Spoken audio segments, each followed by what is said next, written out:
স্বৈরতন্ত্রকে বৈধতা দেওয়ার আর কোনো বয়ান যেন দেশে তৈরি না হয় সে আহ্বান জানিয়েছেন প্রধান উপদেষ্টার প্রেস সচিব শফিকুল আলম।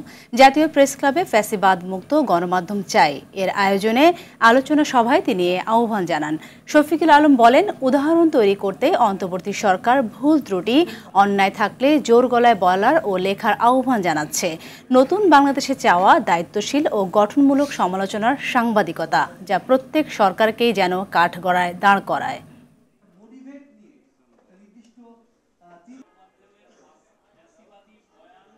আপনার অধিকারটা সে হরণ করে নেবে, তখন কিন্তু কিছু সাংবাদিক আবার এই বয়ানটা করবে যে না, ওর অধিকার হরণ করাটা সঠিক ছিল। আপনি 15 বছর 1-2 বছর না, আপনি অনেকগুলো ঘটনা, আপনি শাপলা বলেন, মাওলানা সাঈদীর ভার্ডিকের পরের দিন দেখেন, হ্যাঁ, আপনি যে সবাই একদিক দিয়ে মানুষ মারছে, কিন্তু হাসি ঠাট্টা হচ্ছে কি এই চাঁদে সাঈদীকে দেখা গেছে। আপনার পুরো অ্যাটেনশন ওইদিকে নিয়ে এইদিকে যে 160 জনের মতো লোককে রাইফেলের গুলি করে মারা হয়েছে।